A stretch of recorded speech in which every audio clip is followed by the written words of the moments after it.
계속해서 다윗의 이야기를 우리가 묵상을 하고 있습니다. 다윗이 사울 왕에 의해서 도망자가 되었고 높 땅의 제사장 아히멜렉의 몸을 피했지만 그러나 그마저도 여의치 않아 블레셋 가드의 땅으로 들어가게 되었죠. 그곳에서 다윗의 정체가 들통이 나버렸습니다. 사울이 죽인 자는 천천, 다윗이 죽인 자는 만만이라는 그러한 이야기를 신하가 하게 되니 다윗이 살아남으려고 침을 흘리고 그리고 대문을 문짝을 긁으면서 미치광이 흉내를 내야 했습니다. 그곳에서 겨우겨우 도망쳐 나와 이제 더 이상 몸을 숨길 수 있는 곳이 없어서 그가 찾아간 곳이 동굴이었어요. 사람이 살지 못하는 그곳. 그래서 그가 찾아갔던 곳이 아둘람 굴이었습니다. 아둘람 굴의 뜻이 피난처가 되어집니다. 가나안 정복 때에 유다 지파에 소속이 되어 있지만 그러나 유다 지파보다는 블레셋의 영향이 더 미쳐지는 지역이니 사울 왕으로부터는 안전한 곳이 되어졌습니다. 성지 순례를 가보면 아둘람굴 그리고 엔게디 요새 이런 데를 가게 돼요. 가보면 그러면 여러 동굴이 하나 있는 것이 아니라 여러 동굴들이 있어요. 또 꽤나 이제 넓은 동굴은 사람들이 꽤나 많이 모일 수 있는 그러한 공간도 존재를 하고 그러한 이제 아둘람굴로 추정이 되는 그런 동굴들을 보게 됩니다. 이렇게 다윗이 몸을 피할 곳이 없어서 겨우겨우 찾아갔던 곳이 아둘람 동굴이었어요. 아둘람굴로 갔는데 놀라운 일이 일어납니다. 먼저는 다윗이 아둘람굴에 있다는 소식을 듣고 다윗의 집안 식구들이 그 굴로 모여들기 시작을 했어요. 그것도 이해가 되는 것이 다윗이 사울 왕에 의해서 도망자가 되었다면 여러분 그 집안 사람들이 제대로 살 수 있었겠습니까? 그래서 사울 왕을 피해서 다윗에게로 모였던 것이죠. 그런데 여기에서 그들만 모인 것이 아니라 환난당한 모든 자들, 빚진 모든 자들, 웡통한 자들이 모였다 그러죠. 이들이 400명 가량이나 되었다 그럽니다. 다윗에게로 아둘람굴로 모였던 자가 400명 이상이 되었다. 놀라운 것이죠. 그러면서 반면에 사울 공동체를 보게 되면 사울 공동체는 점점 사람들이 떠나는 공동체가 되었고 높 땅의 제사장 85명을 죽임으로 말미암아 민심으로부터도 둥돌아섰던 그러한 사울 공동체. 나중에는 제사장 아비아달까지 다윗에게 합류하게 돼요. 여러분들은 오늘 이 본문 말씀 사무엘상 22장을 보면서 무엇을 여러분들은 깨닫습니까? 저는 이 본문을 묵상을 하면서 공동체의 본질이 무엇인가, 공동체의 지향점이 무엇인가를 묵상을 하게 되었습니다. 좋은 공동체와 악한 공동체의 차이가 무엇인가? 사울 공동체는 악한 공동체의 표본이라 할 수 있겠고 다윗의 아둘람 공동체는 좋은 공동체의 표본이라고 알 수가 있겠죠. 그래서 이 두 공동체를 비교하면서 우리가 세워야 될 공동체, 가정도 내가 속한 소그룹도 우리 교회도 마찬가지고요. 여러분들이 신앙의 경험이나 연륜에 따라서 교회는 이렇게 돼야 돼 라고 하는 기준이 있으실 거예요. 근데 여러분 그 기준이 아니라 말씀에서 성경에서 좋은 공동체라고 하는 기준이 무엇인지를 여러분들이 살펴보시며 말씀 따라 공동체를 세워나가는 기준을 삼을 수 있기를 주님의 이름으로 축복합니다. 그래서 오늘 사울 공동체와 다윗의 아둘람 공동체를 비교하면서 우리가 세워야 될 공동체가 무엇인가를 묵상하며 나아가도록 하겠습니다. 먼저는 사울 공동체예요. 사울 공동체는 하나님께서 보시기에 악한 공동체였습니다. 그 이유가 무엇인가? 악한 공동체의 특징들을 몇 가지 살펴보면 사무엘상 22장 6절 말씀 같이 읽습니다. 사울이 다윗과 그와 함께 있는 사람들이 나타났다함을 들으니라. 그때 사울이 기브아 높은 곳에서 손에 단창을 들고 에셀나무 아래에 앉았고 모든 신하들은 그의 곁에 섰더니. 아멘. 여러분 이 말씀을 보면 사울 왕의 어떤 모습이 그려집니까? 기브아에서 궁궐이 있었던 그곳에서 제일 높은 곳에 올라갔어요. 거기 에셀나무가 있어서 거기 앉으며 한 손에는 뭘 들고 있어요? 창을 들고 있어요. 단창을 들고 있어요. 이 모습은 권위주의자의 모습이 되겠죠. 내가 이런 사람이야. 제일 높은 곳에 올라가서 그것도 무력을 들고 무기를 들고 억압하는 겁박하는 그러한 사울 왕이라고 할 수가 있겠습니다. 권위는 필요합니다. 근데 그 권위가 권위주의가 되면 안 되죠. 하나님께서는 권위를 세우시는 분이십니다. 교회의 권위가 어디에 있습니까? 교회의 머리는 그리스도가 되고, 그리고 교회는 그리스도의 몸이 되죠. 몸된 지체, 저와 여러분들이 되는 것입니다. 하나님께서 가정을 세우셨죠. 아담과 하와를 창조하시면서 가정을 축복하셨는데, 가정의 권위가 어디에 있습니까? 여자의 머리로 남자를 창조하신 거예요. 남자의 머리는요, 예수 그리스도가 됨을 성경에서 말씀을 하죠. 이것이 권위예요. 권위를 통해서 질서가 세워집니다. 가정이든지 교회든지 어느 공동체든지 권위는 존중되어져야 합니다. 그 권위를 통해 질서가 세워져요. 만약에 권위가 무시되면 어떻게 될까요? 공동체가 무너지는 거죠. 모세의 권위에 도전했던 아론과 미리암, 그들에게 하나님께서 어떻게 심판하셨습니까? 미리암이 문둥병에 들게 되었죠. 그것처럼 여러분, 하나님께서 세우신 권위에 대해서는 우리가 존중하고 그 권위의 질서를 따르는 것이 바른 신앙이죠. 하지만 권위를 악용을 해서 권위주의가 되면 안 되는 거죠. 악용을 하고 그것을 통해서 자기의 사적 이익을 추구를 하고 그게 그러한 악한 목적을 따라서 사용되어지면 그것은 하나님께서 기뻐하시는 공동체가 아니게 됩니다. 근데 오늘 본문의 사울 왕을 보게 되면 권위가 아니라 권위주의자의 모습으로 공동체를 세우게 된다. 이것이 약한 공동체의 모습이에요. 두 번째 보게 되면 사울 왕의 공동체의 모습, 사무엘상 22장 7절 말씀 같이 읽습니다. 사울이 곁에 선 신하들에게 이르되 너희 베냐민 사람들아 들으라. 이새의 아들이 너희에게 각기 밭과 포도원을 주며 너희를 천부장 백부장을 삼겠느냐. 아멘. 사울이 한다는 말이 무엇입니까? 베냐민 지파 사람들아 들으라 얘기를 하는 거예요. 여러분, 사울 왕이 어느 지파 사람입니까? 베냐민 지파죠.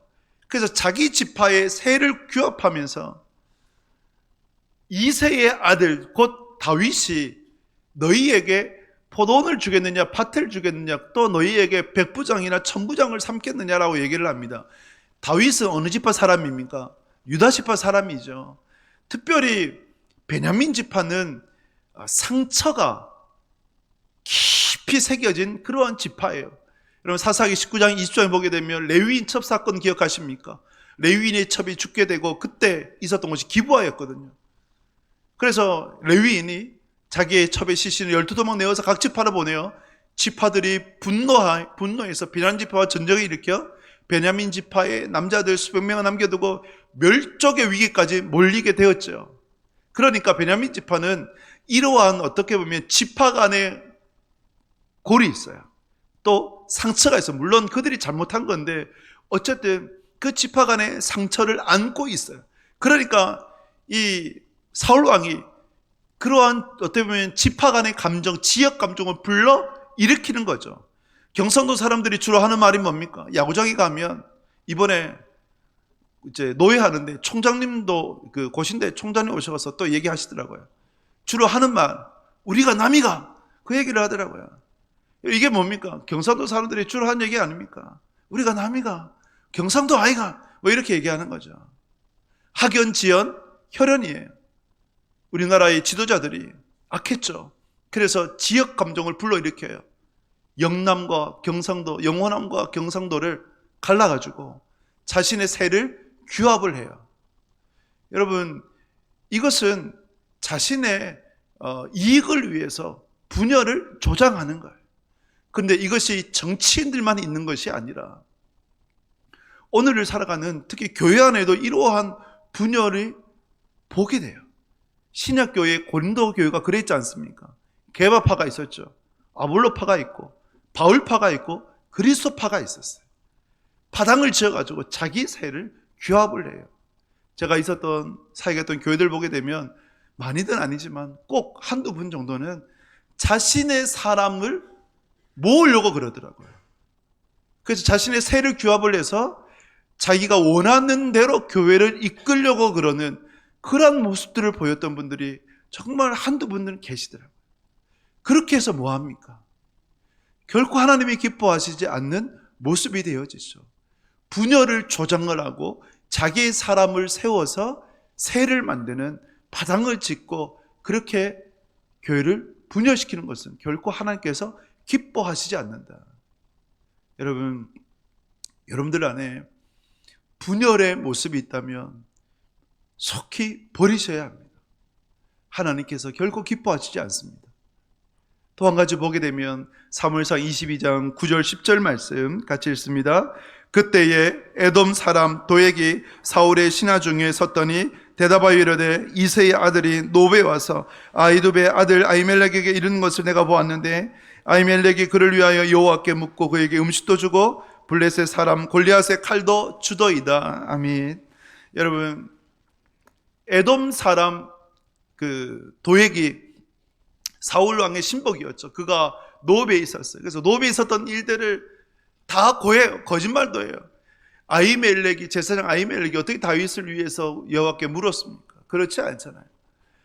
떡도 주고 그리고 골리앗의 칼도 줬습니다 라고 고자질을 하니까 그 불의를 사울이 그대로 받아들여서 노베 제사장, 놉당에 있었던 제사장 85명을 학살해버립니다. 불의가 받아들여지게 되면 하나님의 공동체의 생명력을 잃어버리는 거예요. 공동체가, 특히 교회 공동체가 끝까지 지켜야 되는 것은 거룩이죠. 하나님께서 말씀하셨습니다. 내가 거룩하니 너희도 거룩해라.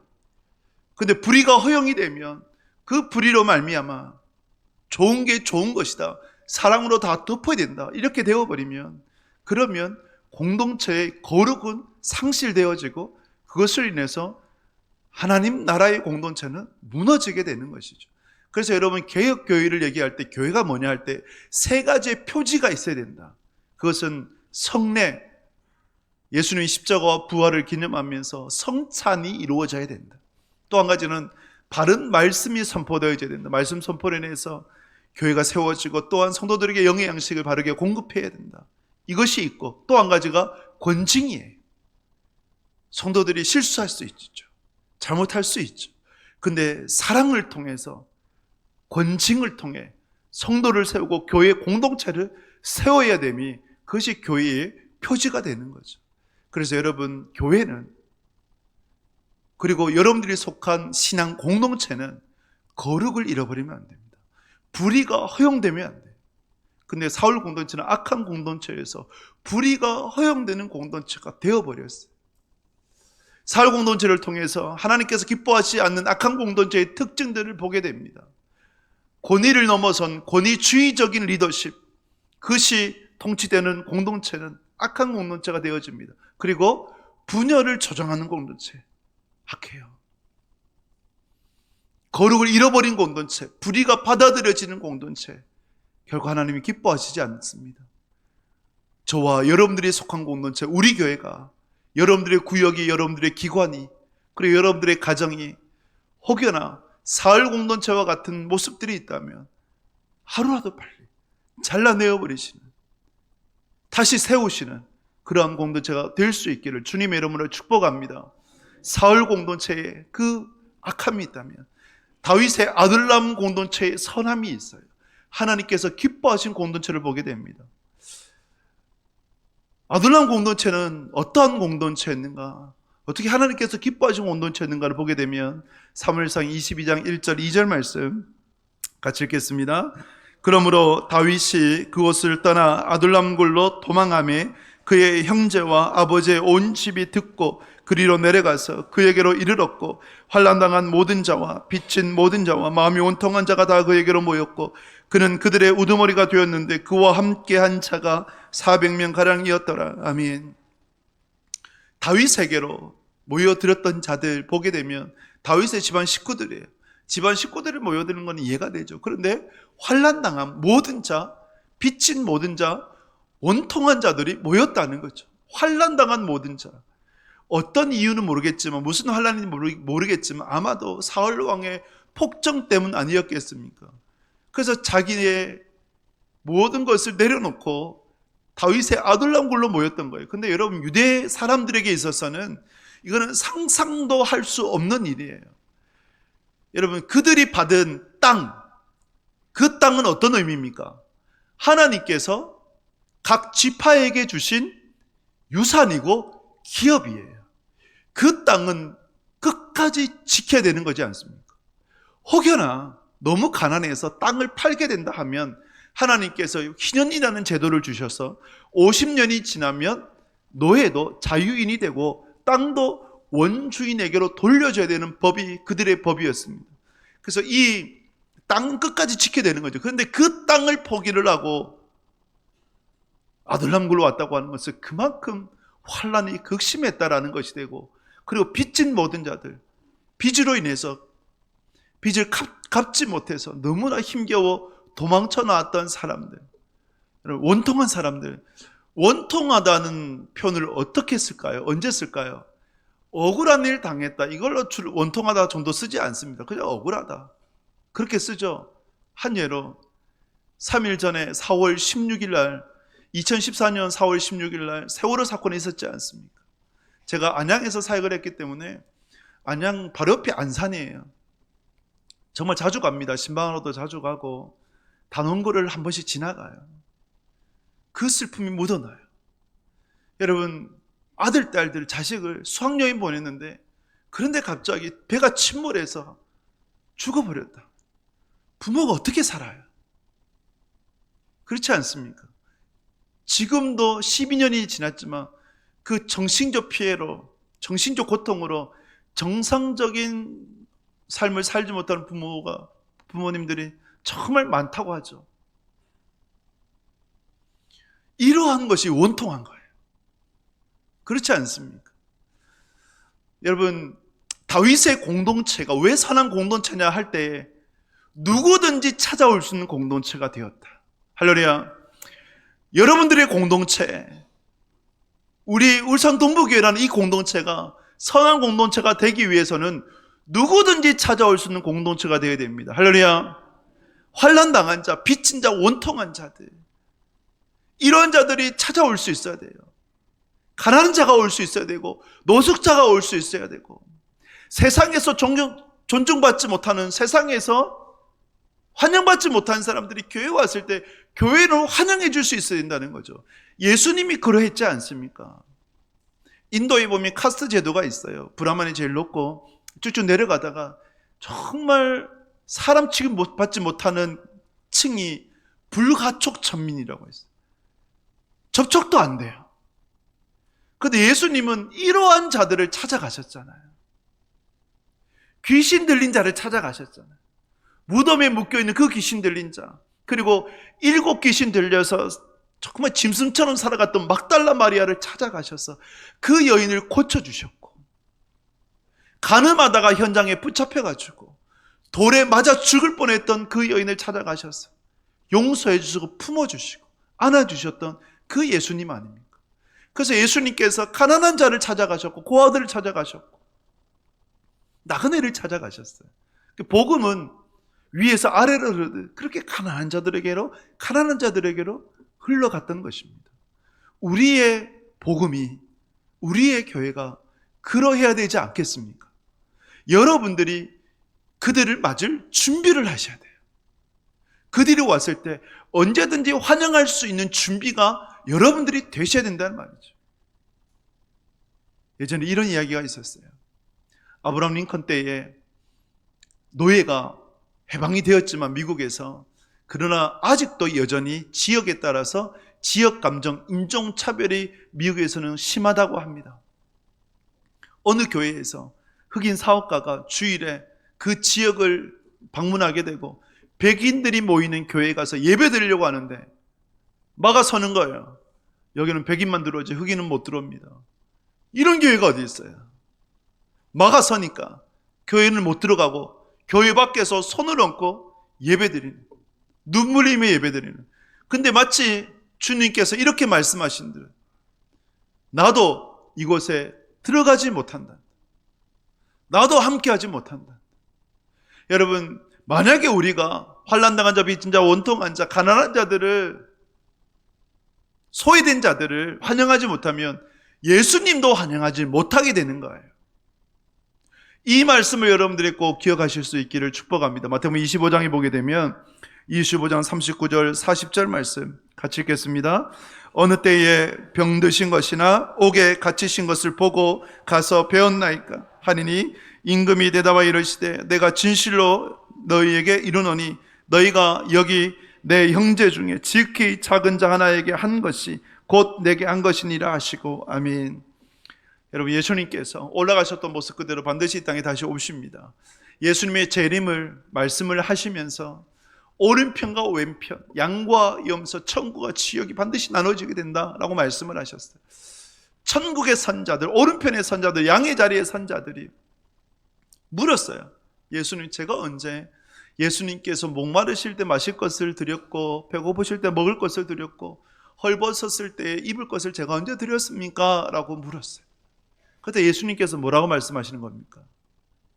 여기 지극히 연약한 자, 지극히 작은 내 형제에게 한 것이, 그들을 먹이고 그들을 입히고 그들을 마시게 한 것이 곧 내게 한 것이니라고 말씀하신 거예요. 할렐루야.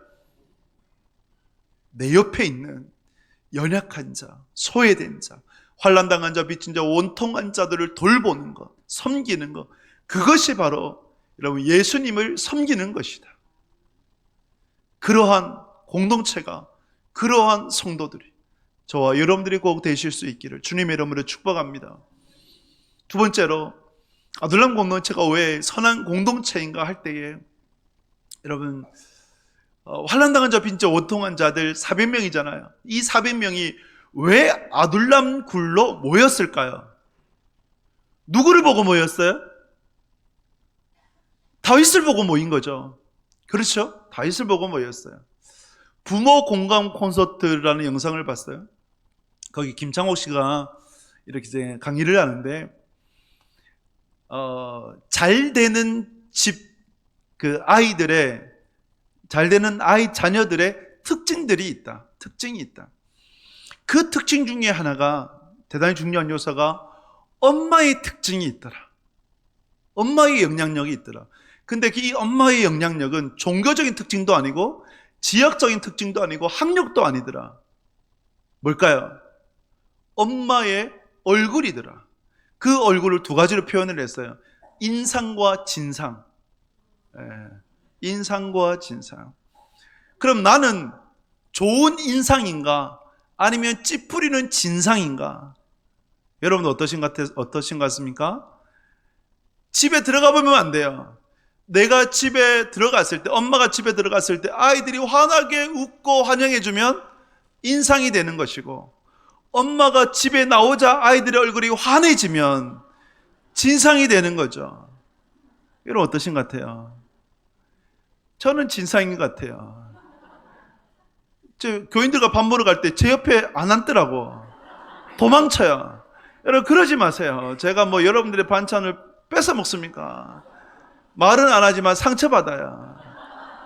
그러지 마시고, 그래서 여러분 내가 있는 곳이 사람들이 모이는 곳이 되어야 되지 않겠습니까? 함께 하고 싶은 공동체가 되어야 되지 않겠습니까? 여러분 우리 울산 동부교회를 생각할 때, 우리 교회를 생각할 때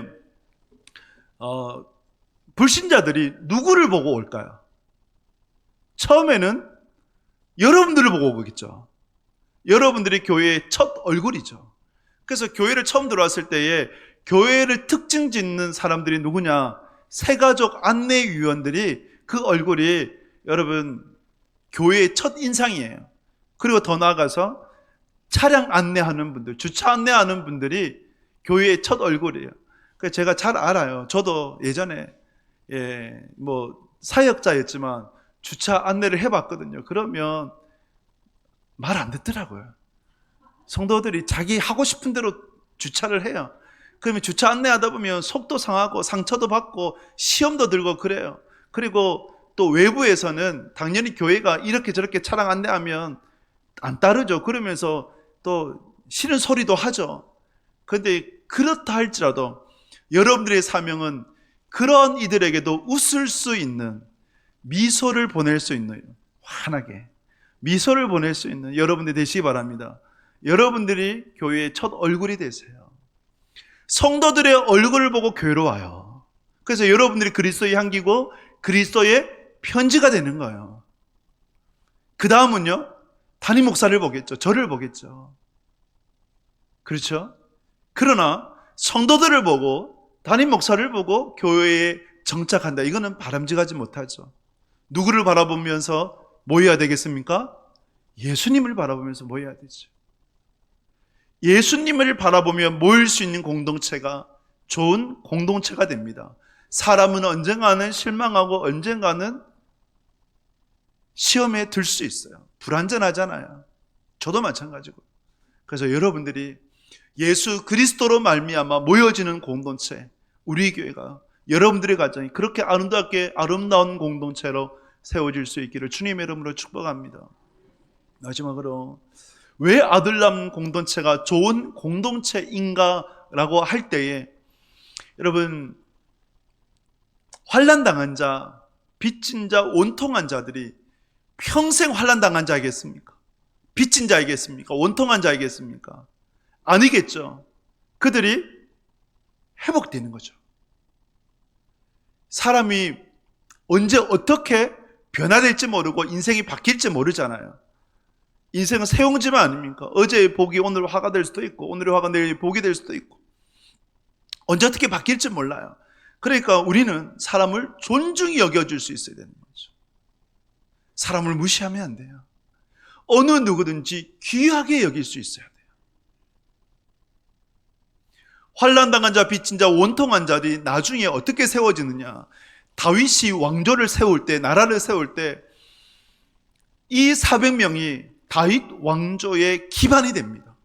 이들을 통해서 다윗 왕조가 세워져요. 그리고 여러분 사무엘하 23장 24장에 보게 되면 다윗의 3대 명장이 있고 30대 용장이 있어요. 다윗이 내가 저 고향 땅에 있는 우물물에 물 한 모금 마시고 싶다. 그러니까 다윗의 3대 명장이 어떻게 합니까? 목숨을 걸고 들어가서 그곳에서 우물을 떠오죠. 다윗이 내가 어떻게 이것을 마실 수 있냐고 하면서 하나님께 올려드리게 되죠. 그러한 명장, 용장이 어디서 나왔을까요? 이 아들람 공동체에서, 아들람 굴로부터 나왔던 이들이 되어지는 거죠. 그래서 여러분, 좋은 공동체 어떤 공동체냐? 회복 공동체가 되어야 됩니다. 할렐루야. 큰 용사로 거듭나는 공동체가 되어야 돼요. 여러분들 가정도 마찬가지예요. 환난당할 수 있잖아요. 빚질 수 있잖아요. 원통할 수 있잖아요. 그런데 거기에 머물면 안 되지 않습니까? 회복되는 공동체, 회복되는 가정. 그러면 이 다윗의 아둘람 공동체가 어떻게 해서 회복되었을까요? 그 이유를 살펴보면 다윗이 굴에 있을 때 지었던 시가 57편과 시편 57편과 시편 142편이 됩니다. 그 중에 시편 57편을 보게 되면 57편 1절 말씀 같이 읽겠습니다. 하나님이여 내게 은혜를 베푸소서, 내게 은혜를 베푸소서. 내 영혼이 주께로 피하되 주의 날개 그늘 아래에서 이 재앙들이 지나가기까지 피하리이다. 아멘. 여러분, 다윗이 하나님 앞에 기도하는 거죠. 다윗이 지금 아둘람 굴에 있으면서 사방이 다 막혔잖아요. 앞으로 봐도 길이 없어요. 뒤로 봐도 길이 없어요. 옆으로 봐도 없어요. 또 누구를 의지하겠습니까? 자기 집안 식구를 의지하겠습니까? 그들도 도망쳐서 아둘람 굴에 왔는데 함께 모인 400명을 의지하겠습니까? 이들도 환난당한 자, 빚진 자, 원통한 자들인데 누구한테 기대겠습니까? 사방이 우겨쌈을 당해서 꽉 막혔어요. 그런데 여러분, 아무리 사방이 꽉 막혀서 돌아볼 곳 없고 숨 쉴 수 없는 그러한 곳이라 하더라도 항상 한 길은 열려 있죠. 어느 길이 열려 있습니까? 하늘의 길이 열려 있지 않습니까? 할렐루야. 기도의 길이 열려 있지 않습니까? 그 다윗이 하나님 앞에 기도한 거예요. 시편 57편을 보게 되면 그 기도가 묻어나요. 하나님이여 내게 은혜를 베풀어 주십시오. 내게 은혜를 베풀어 주십시오. 얼마나 간절했든지 부르짖고 또 부르짖었던 다윗이 되는 거예요. 이 다윗의 기도의 영성이 누구에게 흘러갔을까요? 환난당한 자, 빚진 자, 원통한 자들 400명이나 흘러갔지 않겠습니까? 이들이 굴에서 뭘 했겠어요? 이때 여러분 TV가 있었습니까? 컴퓨터가 있었습니까? 스마트폰이 있었습니까? 동굴에서 뭘 하겠어요? 할 게 없잖아요. 근데 마음은 너무너무 괴로워, 고통스러워요. 이 고통스러운 마음들을 어떻게 이겨나갈 것인가? 다윗이 이러할 때 하나님 앞에 기도하구나. 그러면 환난당한 자가, 원통한 자가, 빚진 자가 어떻게 합니까? 그들도 기도하겠죠. 하나님이여 나를 돌아봐 주십시오. 하나님이여 나를 불쌍히 여겨 주십시오. 하나님 내게 은혜를 베풀어 주십시오. 여러분들이 기도함으로 회복되어질 수 있기를 주님의 이름으로 축복합니다. 여러분들의 기도의 모습을 누가 볼까요? 여러분들의 자녀가 봐요. 내 부모님이 이렇게 어려울 때, 힘겨울 때, 고통스러울 때 기도했구나. 저도 아주 어릴 때지만 한 4살, 5살 때 정도부터는 기억이 나더라고요. 저희 어머니가 새벽 기도에 저를 업고 금요일 밤에 저희 이제 동네에 기도원이 있었거든요. 그 기도원에 저를 업고 그렇게 기도하러 가셨다. 그래서 거기서 눈물을 지었던 그 어머니를 제가 잊혀지지가 않아요. 이렇게 기도하셨구나. 여러분들의 기도를 자녀들이 기억을 합니다.